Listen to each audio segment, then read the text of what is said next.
My name is Paul Grossgold with the VAW-VRC VUQ Community Foundation, and we're here continuing our oral history sea story effort at the 2025 reunion. And I'm here today with a former shipmate of mine. We go way back, Mike Bradbury, call sign Buff, pilot extraordinaire, and he is going to talk today about an incident that occurred on the cruise we were on together back in 1981. So I'll turn it over to Buff. Hey, Paulie, how you doing, man? I'm good. Yeah, that was. I had to look at my logbook to figure out when that day was, but it was June 26, 1981, and I was on the Alert E2 list that day, and they decided about 3:30 to launch the Alert E2. And just to give you a little backstory, if you remember, we were in the Indian Ocean then. I do. And it was blue water operations. There were no divert fields. There was a monsoon at the time, which isolated heavy rainstorms, patchy here and there. And I had gone through workups and maybe 2 months into my original cruise.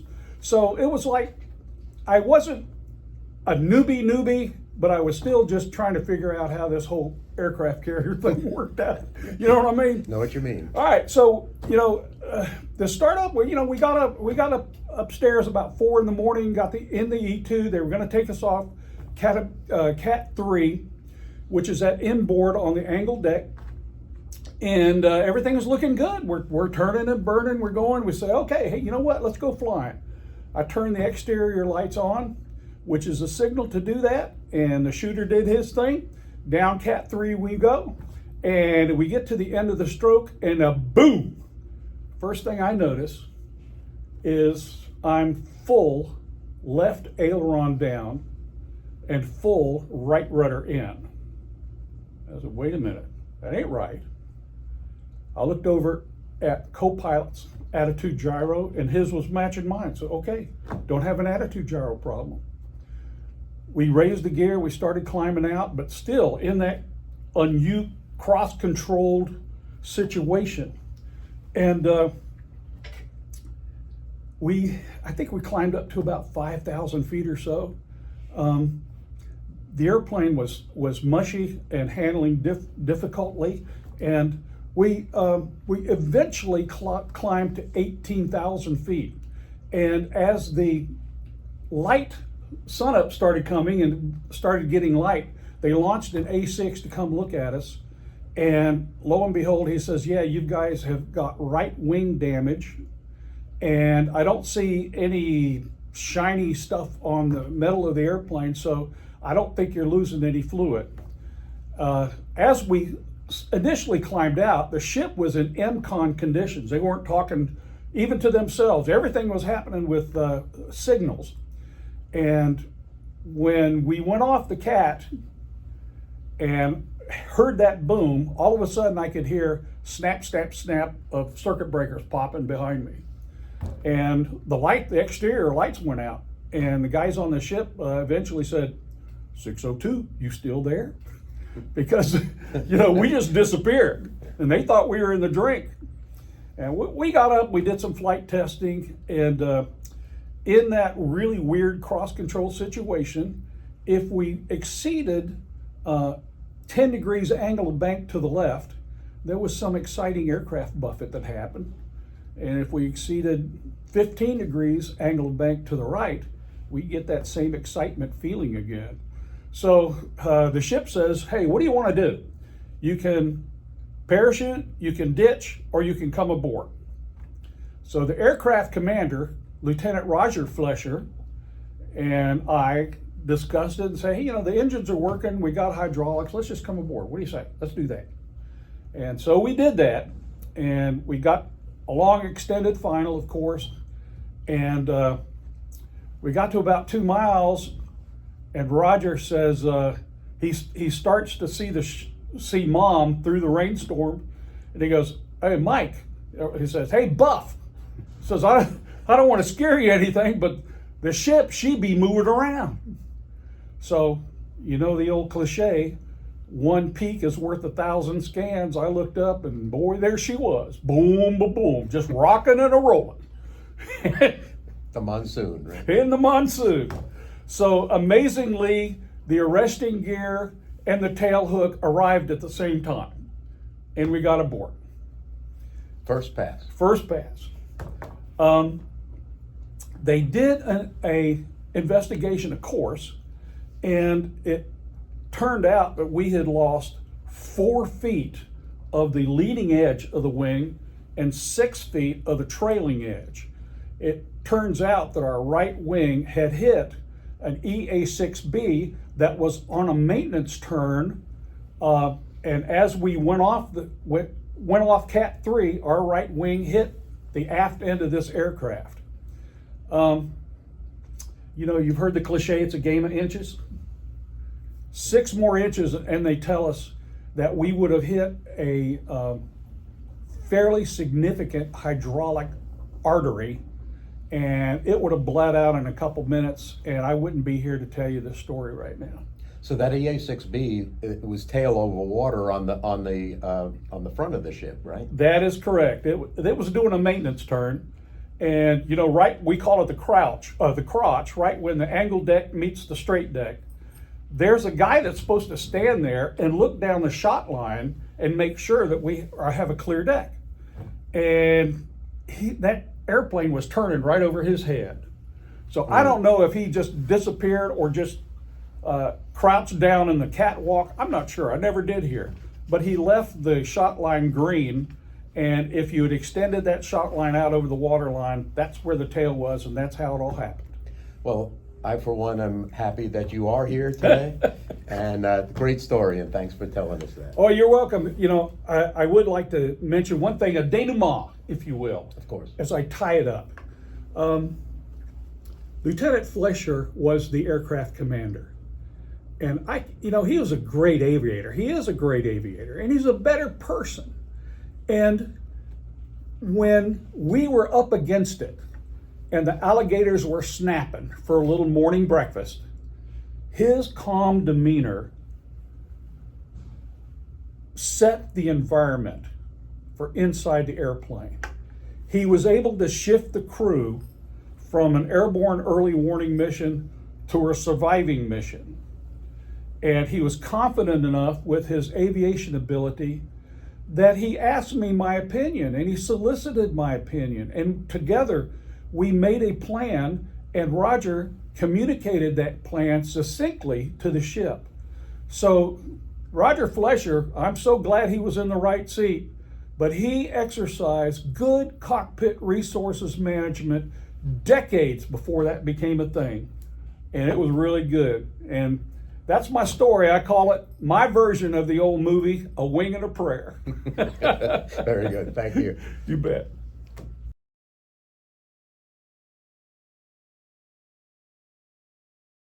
Here we are at the VAW reunion, and we're also talking about Sea Stories, and Bill's going to give us his take on one of the interesting episodes, flying the HOC. Hi, my name's Bill Montgomery. I had a career in the E2 community, VAW 112 and 115. Currently with a company that used to be Whitney, Bradley & Brown, now bought by Serco, doing consulting for a number of defense applications. This goes back to the cruise of VAW 112 in 79-80. We were a West Coast squadron that cruised east on Nimitz when they were cross-decking squadrons with E2Bs and Cs. We had E2Bs and went to the Med and then the Indian Ocean on the Nimitz. In the course of that cruise, we supported the making of a movie called The Final Countdown. Some of you may have recalled where the Nimitz, supposedly off of Hawaii, went through a time warp and wound up on December 7th, 1941, at the attack on Pearl Harbor, and tried to intervene with F-14s fighting Zeros. It was pretty interesting and had some of the best air-to-air photography prior to Top Gun. As part of that, one of the stars of the movie, Kirk Douglas, played the captain of the Nimitz, and they were filming on board the ship in Norfolk before we left, and again finished up some of that in the Mediterranean. While he was on board, normally when they do a movie take, people that are on camera only wear whatever uniform or costume they need to for the take. So when he was filming on the bridge, they only showed him from the waist up, so all he needed was a shirt. And one day he was going through the Admiral's area, the blue tile area, and opened the door. It was full of captain's khakis, and the chief was coming the other way. Oh, excuse me, sir. And they looked up and down. He was wearing Bermuda shorts. I said, "You're no fucking captain." No, Kirk Douglas. He went on up the bridge. But towards the end of this time, they decided they needed to get Kirk Douglas a flight off the ship, a carrier launch and recovery. And the E-2 squadron, the squadron skipper was Tom Hood at the time, agreed to take him up on a day launch. And they got ready on the Cat, but it was one of those days with a low overcast, just above 500 feet or so. And as they got strapped in, and he's talking through what he's doing, and took the Cat shot, the old navigation system at the time, the old attitude heading reference system, or AHARS, dumped right off the catapult.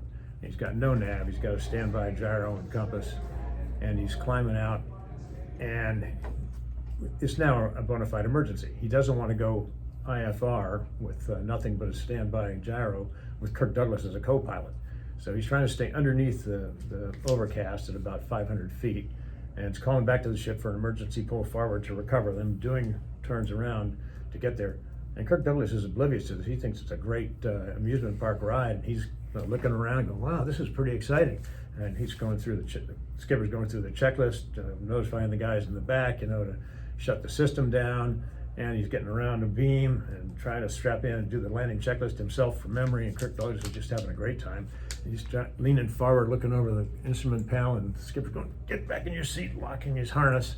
And they got around and managed to get on board. And Kirk Douglas said it was the best ride he'd ever had. Thank you. Thank you, Ray. That's a great story. Thanks.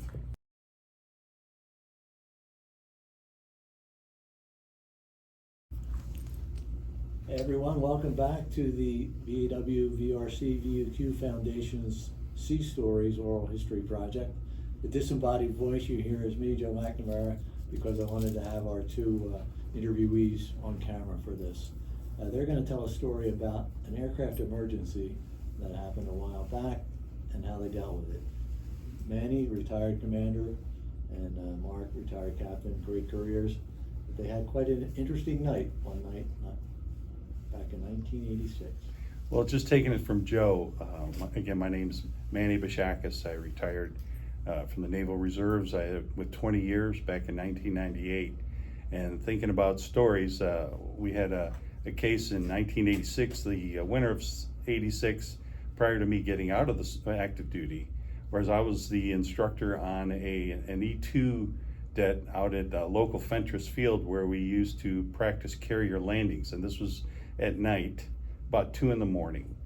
And as we were in the pattern flying, we had a low hydraulic level light, which is not a significant emergency, but it's something that'll catch your eye. And so since I had a student in the left seat, we decided to land. And as we land, we did a full stop, turned off the runway, went on the taxiway just to take a look to see what the problem was. Well, as we came to a stop, I instructed the student to monitor the airplane. He was going to be left in the left seat in the cockpit, and I got up and went to go check the hydraulic plug. Sometimes the plug will stick, allowing the light to come on and give you a warning. So I opened the door, look into the cabin, and we had a significant fire. And that fire was blazing a blue flame across the fuselage cabin into the computer cabinet and the flight control cables and the main fuel access port underneath the main fuel tank, and it got my attention. So the first thing I did is I closed the door, thinking that was going to be something that we wanted to do. And I looked over to the student. Remember, it's 2 in the morning, and I said, "Chainsaw, shut the airplane down." Shut the airplane down. And the first thing he did, because of fatigue, he goes, "What?" So I plugged in my ICS cord and I conveyed to him, "Hey, we are on fire. Let's shut the airplane down." And then I made my mayday call to all the guys in the pattern and got the attention of the LSO and the fire trucks. And the next thing I noticed is my student is outside. He had already pulled the overhead hatch and he jumped out of the airplane. Engines were still turning. So I shut the engines down And by shutting the engines down, it reduced the hydraulic pressure and it snuffed out the fire. And then I got out of the airplane, and when we look back, even at night, you could see the smoke coming out of the cockpit. And now the fire trucks are heading over to the airplane, and the guys came over. They're feeling the airplane for the hot spot. And then when they opened the main hatch, it just billowed out with black smoke. So I was thinking, we made the right move. And so I was on the ground, lieutenant commander at the time, also the senior pilot at Ventress.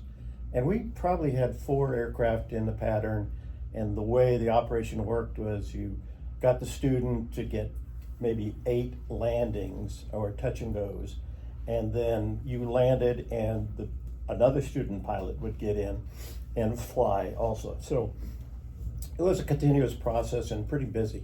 And as Manny called out on while he was airborne that he had a problem with the hydraulic light, my first intention was to tell him, just take it home to Norfolk, only about a 5-minute flight, get it looked at, and he could possibly get back over and continue his mission. But I didn't. I let Manny make the decision, and he obviously made the right one, because that plane probably would not have made it back to Norfolk. So when he landed, Manny's decision came to light, and we were all happy. Later on, that plane suffered severe damage. We ended up putting it on a barge back through the Intercoastal Highway, and it eventually got back to Norfolk, but it was quite a while before that plane flew again. Nice guys, great story. Good to see you. Yeah, I know. Best decision of your flying career. As opposed to all the bad ones I made.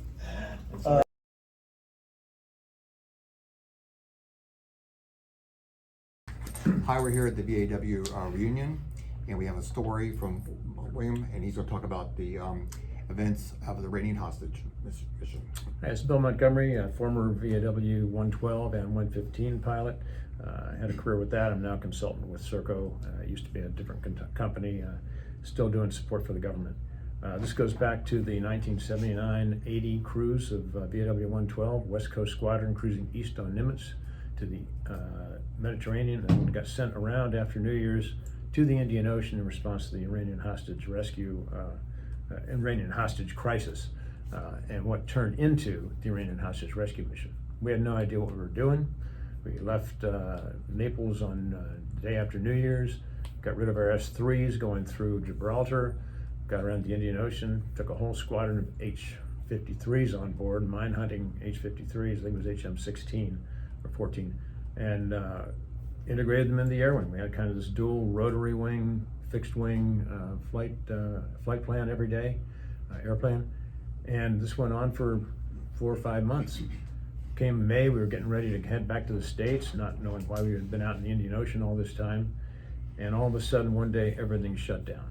A bunch of mission people were airlifted onto the ship, guys in fatigues and weird haircuts, and guys we didn't recognize, guys we did that we weren't allowed to say we recognized. And they took over the S-3 ready room and posted Marines outside the door, and nobody was allowed in, including the captain of the ship who wanted to speak to somebody there one day. They took all of our corrosion control crews from all the squadrons. I was the aircraft division officer at the time, and pushed all the H-53s into Hangar Bay 3 and painted them all desert brown overnight. I was down there one night when one of my guys was complaining that he was trying to mask off the silver part of the oleo strut on one of the actuators on the helicopter, and one of the mission guys came over and said, "Don't bother." I said, "Why not?" He said, "It only has to actuate one time." So that told us that this was an interesting mission that was coming up. None of us were supposed to know what was going on, but kind of everybody did the night they launched off into Iran. Everybody was up on the edges of the flight deck cheering as these 8 helicopters lifted off and headed off into the sunset. Overnight, we all went and stood alerts. They had established this protocol that certain people were going to be briefed if anything happened and we needed to launch the air wing the next day. And they called them super crews. They were all department heads, COs, XOs, guys that were fairly senior and experienced. And some of us other JOs stood the alerts while the super crews rested. The instructions were, if anybody decided to launch an alert, we didn't launch, we just called the super crews. So along about midnight, the first aircraft came back, 1 or 2 in the morning. that had had a nav failure in a sandstorm, touchdown. That was our first hint things maybe weren't going so smooth, whatever was going on. Unbeknownst to us, they had had mishaps in the desert as well. And along about 0:30 in the morning, the call came down, launched the alert. I was in bed. Jeff Long, who was supposed to be the co-pilot, was in the ready room. He got the call and dutifully called the skipper and said, "Skipper, they want to launch the alert." "What's it for?" "Well, I don't know, Skipper. They won't tell me. I'm not one of the super crews, but they want to launch the alert." "Well, I don't know if we should launch the alert if we don't know what we're doing." That was Skipper Tom Hood at the time. So this went back and forth a couple of times, and they wouldn't give us any brief at all. Finally, the skipper said, "Well, you guys go ahead and launch until we know what's going on, then we'll launch the super cruise." So he gives me a call and says, "Meet me on the catapult, we're launching." I said, "Well, we're not a super crew, it doesn't matter, we're going." And we had zero brief. This is the first flight I've ever done, special epic carrier, with absolutely no brief. No weather, no intel, no mission brief, no station, no nothing, just launch and do your mission. So I scrambled out of bed and onto the catapult, and they boomed us off at sunrise. And we kind of look around, nobody's talking to us. We are purely alone and unafraid out there. We kind of looked at each other and said, "Well, what do we think our mission is?" "Okay, our mission's always AEW, we always have to do that." "Okay, well, what's the worst case here?" "Worst case, we're probably at war with Iran, and somebody's gonna come attack us." "Okay, well, let's assume that. Where should we set up? Maybe up here we can see, build a good air picture and see anything that's coming down." So we launched out there, realizing en route that we all happened to be bachelors for some reason. I wonder if there was a message in that. And we finally set up a station about 200 miles away, I think, looking for anything coming south from Iran.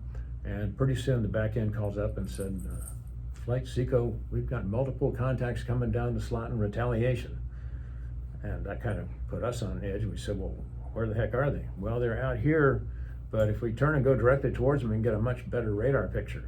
Well, we didn't have any fighter support or anything else, so we kind of declined that and said, "No, get some support up here, and then we'll do that. Until that, we're going to do a tactical retreat." They finally launched off a section of F-14s that came out and kind of got in front of us, and we proceeded to pretty much intercept every airliner in the Arabian Sea that day.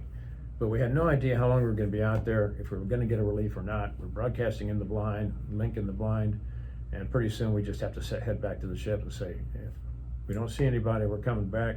And another airplane finally came out, Mike Holton, and relieved us. And we recovered with, I think, about a 5.5, 5.6 in an E2B, which is the longest mission I've ever had. And we were pretty much on fumes at the time. And only after we landed did we find out what really had happened on the beach and what really was going on in the air. And there were some intercepts later in the day. But that was being the first airplane off the deck the day after the Iranian hostage rescue mission. Thank you. Thank you.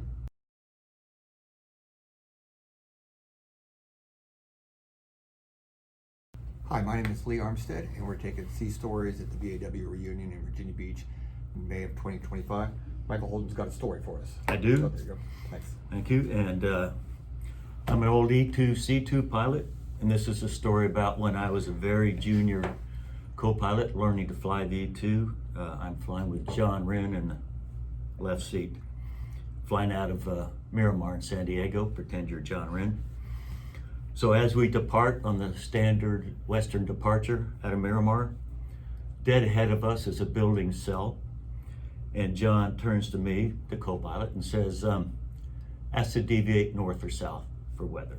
So I called center and said, "Request to deviate north or south for weather. And center says, "Negative, maintain heading." And I look at John. John looks at me and says, "Tell them all the weather's out there, and we would like to deviate north or south." So using John's tone, I called center and said, "All the weather's out there, we'd like to deviate north or south." Center replies, "I'm not painting any weather, maintain heading." And I look at John, and John is mad now, and John turns to me and says, "You tell him all the shit's out there and we're not flying through it." And I went, "All the shit's out there and we're not flying through it." And as I released the button, I realized, uh-oh, I just said shit over the air. And I turned and looked at John with big eyes, and John looked at me with big eyes, and there was 10 seconds of silence. and we're waiting for the whole world to come crashing down on us. And center calls up and says, very well, deviate north. And we did, and nothing ever came of it. And I got to fly the E2 and have a career in the Navy. Thank you. Thank you.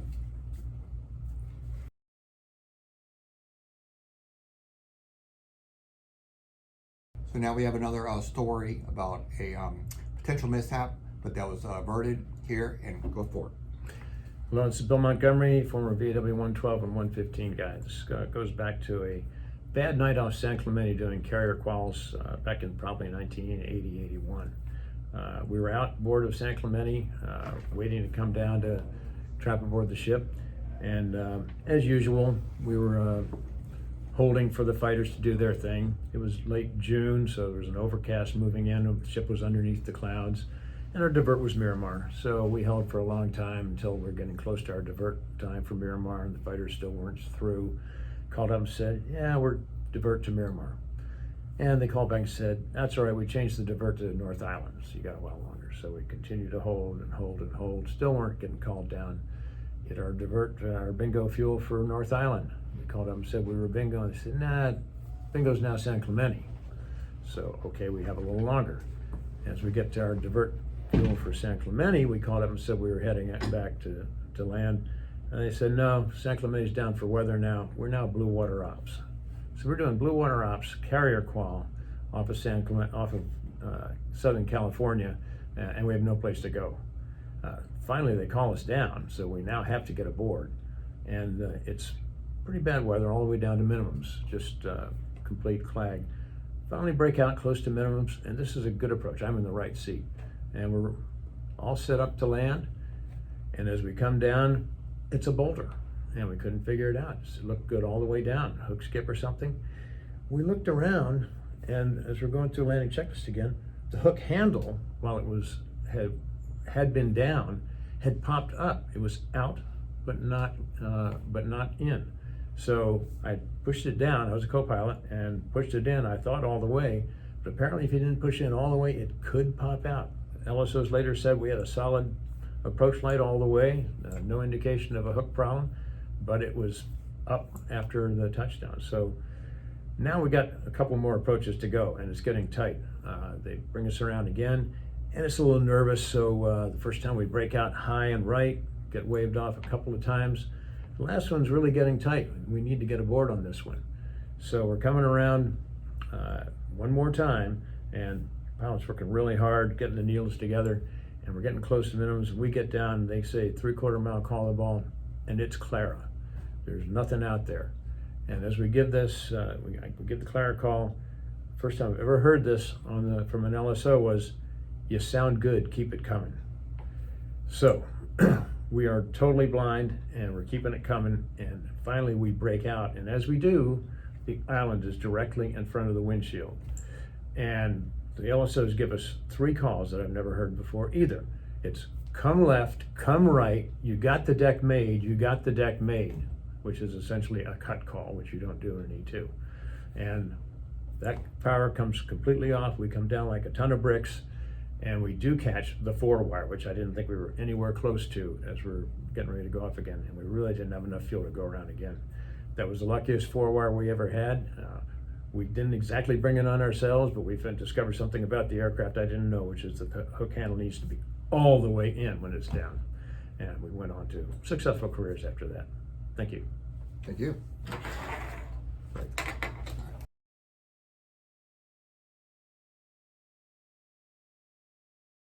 Okay, hello again, everybody. Today I'm joined by a squadron mate, old friend, and distinguished member of our community, Captain Paulie Grossgold, USN retired. Paul has an interesting story, which happens to involve me, if only peripherally, but as we know, Paul tells a great story, so over to you. Well, this story goes back to my days on the USS America in the early 80s. Probably around the 82, 83 time frame, we were doing, I think it was a northern wedding. We were going up to the northern Atlantic. We were in North Sea, I think. North Sea. But it was really an exercise in fooling the Russians, the Soviets back then, into Can we bring an entire battle group into their backyard without them knowing about it? So we sailed the entire America battle group in what's called total MCON, which means we don't talk on the radios, the ships don't radiate their radars. It's just you sail across the ocean and let's see if we can show up over there without having any response by them at all. So in fact we did. We left out of Norfolk and sailed all the way across the Atlantic, got probably off the coast of Norway somewhere. And then at a certain point, the deal was we were going to turn on everything. And of course the Russians would then go crazy and send their reconnaissance airplanes, their bomber airplanes after us. So we were having the very first brief for the very first flight when we were up there. And it turned out that Joe, my interlocutor here, was the mission commander, and I was the lowly PC, what we call a PCGO, a Prospective Command Information Officer. So I was in training to be a mission commander. I was a lieutenant junior grade. So Joe, wanting to divide and conquer, sent me to the Carrier Intelligence Center, what we call CVIC, to get the brief to talk to the intel guys to find out who's who in the zoo, what they knew about where the Russians might be. And he would put the brief together, and that's how we would get everything ready. So I went down there. Well, when I got there, it was a beehive of activity. It seemed like every senior officer on the ship was there, captains, commanders, and we're all sitting around a conference table like this. And the senior intel officer on the ship starts briefing about what to expect. And the next thing you know, the door opens and the battle group commander walks in, the infamous Admiral Jerry O. Slough, call sign Slough, Tuttle. Most people know who he was. He was a character in the Navy and is still very well known today, passed away a few years ago. He walked in, he walked past every one of these captains, commanders, and he came right behind me. And he looked down at me and he said, "If these guys don't give you a good brief, you come see me." And he turned around, he was smoking a pipe, and the smoke is wafting all over the place. And he just walked out. And he left, all he left there was the wafting smoke, and there was silence around the whole room, and like everybody's looking at me. And of course, do you have everything you need? I couldn't ask for anything. All the kneeboard cards I wanted, anything I needed or wanted. And then I went back to the ready room, and we went and flew, and it was a successful mission. We actually intercepted some Bear bombers that had come out, because once the battle group started radiating, they came out to visit us. So thank you for sending me to that experience. I think Jerry O'Tell recognized greatness. All he saw was the screw top name patch there. All right, thank you for that. Great story, Paul. Thanks again. Okay, good.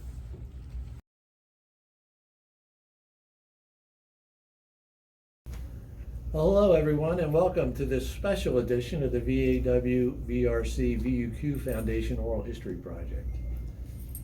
We're here at the 2025 reunion in Virginia Beach, and we're featuring Sea Stories, short, inspiring, or funny stories from our illustrious community. Today, we're pleased to welcome Captain Steve, call sign Gus Guzzi, who has an interesting story about a mission he flew back in the day. Steve, tell us all about it. Thank you, sir. This is during my Nugget tour, VAW-127 aboard USS Coral Sea, early 1986, and we are doing line of death ops, as Gaddafi called it, over the Gulf of Sidra near Libya. And Gaddafi drew this line across the top of the Gulf of Libya. He called it the line of death. And if we came south of that, apparently, according to him, we'd be dead. So we were doing ops along there, for a few months, and we had cap stations set up with Hornets, Legacy Hornets, and a cap station is a combat air patrol station where the fighters would orbit under our control and do what they needed to do based on either their sensors or our sensors. And one night we were out there around midnight. We had 2 cap stations set up, and I was the co-pilot. My buddy Bob Garcia was flying, and we noticed this giant shooting star in the sky, this like brilliant green flash kind of in the western sky. And we both looked at each other and kind of went, "Did you see that? Yeah, that was pretty cool." Well, the next thing you know, one of the cap pilots said, brilliant, over the radio, "Brilliant green flash in the western sky." And our mission commander immediately got on the radio and said, "Missiles launch, missile launch, missile launch." And vector south to the Hornet pilots, and they start heading south. And Bobo and I both got on the intercom system within our airplane immediately, and we were saying, "Shooting star, it was just a shooting star, it's just a shooting star." You know, we didn't want to start World War III. And so it took a few seconds for everybody to kind of realize what was happening. And our mission commander got the cap players turned around, and I was communicating with the ship and saying, you know, what was happening and that it was just a shooting star. And as you might know, we have a kneeboard card that has all the code words of the day information on it. And I'm talking to the strike controller, who's probably maybe a junior E4 on the ship, and he comes back on the radio, and to his credit, he says, "I don't see that on the card of the day. Is this shooting star a code word or a celestial phenomenon?" And so we all got a pretty good laugh out of that. And I always use that at the RAG, at our fleet replacement squadron, at instrument ground school. I would tell that story for crew resource coordination. And so anyway, that's what happened in early '86. Thank you, Gus. That's a great story. Yes, sir. Great. Appreciate it. That's it for now, folks.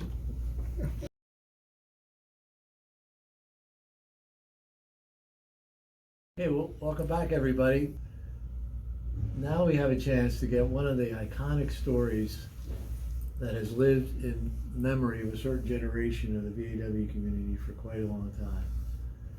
Our guest, our interviewee, Mike Skelly, is a E2 flight tech, and then he worked for Northrop Grumman for many years, and he was there. So Mike, tell us what happened. Yes, I was. This is circa 1983, CQ det with our VAW-110 at the time, on the USS Constellation. I was working the deck, and one day I get a call from Big Dog in Flight Deck Control. He says, "Hey, Skelly, get in here. You're gonna bring out the Dr. Wees, put them in it, stuff them in the airplane. They're flying back to the beach." So who was Dr. Wees before we go any further? Dr. Wees was our flight surgeon from Argentina. Everybody to Dr. Wees was his friend. He never addressed anybody except for, "How are you, my friend?" Didn't matter if you were an E1 or an O10, everybody was his friend. Happiest guy in the world. So they told me to come in and get the flight surgeon and stuff in the aircraft. He was in his flight suit, and they told me his gear was in the back. I was young. I was only in second class, I think, at the time. I'm like, he's a flight surgeon, so sure, he knows how to don his own gear. He's got his flight suit on. So I pick him up, flight deck control, they sideline, whatever aircraft it was. I don't remember the side number. Walk him out, open up the hatch, let him walk in. I close the hatch. I should have, in hindsight, probably checked to see if he had gear back there, but I didn't, because I was told his gear was back there. I'm like, okay. So we walk out, open up the hatch, put him on in, close the hatch. normal routine, stuff somebody in the airplane, send them back to the beach. So I'm sitting there on the sidelines just watching the aircraft, a taxi up to Cat 1, and off he goes. And then lo and behold, aircraft enters the downwind. I'm like, I thought they were going back to the beach. I don't think anything of it. We are in a CQ dive. So they come back, land on the boat, taxi back up, take back off, gets right back in the pattern, land on the boat. The only disparity of the story at this point is whether he went around 2 or 3 times. It's a minimum of 2. I seem to remember 3 because I was on the deck. But either on the 3rd cat shot or the 4th cat shot coming up, they're taxiing to the cat, and he walks up to the cockpit and knocks on the door. And they open the door and they look and they're like, what? And he's a little beat up, no flight gear, no helmet, nothing. So they call up and said, hey, we got a sideline, we got a Phantom Rider back here. And then I get a call, Skelly, they're sidelining 300, whatever it was. Go get that flight surgeon out of there. Like, okay. Sideline it, get on the door, open it. There he's sitting right there, and he looks tattered. Still had a smile on his face, he always does. Looks tattered. He's a little bruised up in the face. I remember his nose had a rub on it, his chin, his cheek. And I'm like, what just happened? So I get him out of the airplane, shut the airplane. The guy had to pull him off the cat. He was getting ready to go again. Pull him off the airplane, sideline him next to the island. I get him out, walk him back in the flight deck control. He's like, thank you, my friend, thank you. I don't think I belonged in there. I don't think so either. Just my thought, but I could be wrong. But I'm guessing you're probably right. And then the airplane shoots back off. So Dr. Ruiz took 2 or 3 traps. At least 2, but my recollection is 3. And the way he finally handled it is he would get in the seat. He was in the seat for the first cat. He was in the seat for the first trap. That's what banged him up a little bit. Then he smartened up and he went up to the main power distribution panel, wedged himself against the panel with his feet up against the computer cabinet, took back off, or vice versa, the other way around. And then no, I'm sorry. What he would do on the next takeoff, he got back in his seat, but before he realized he was going to trap again, he went forward, put his back up against the circuit breaker panel, his feet up against, and he did that 2 or 3 times until he finally went up and knocked on the door. And I don't remember the pilot's name. Terry knows the pilot's name. I can't recall him offhand, but Terry McGee does know the pilot's name. And they sidelined him, and out he came, and off that aircraft went, and it went home. So, It did continue CQing. So this is the only official story we have of somebody taking several traps.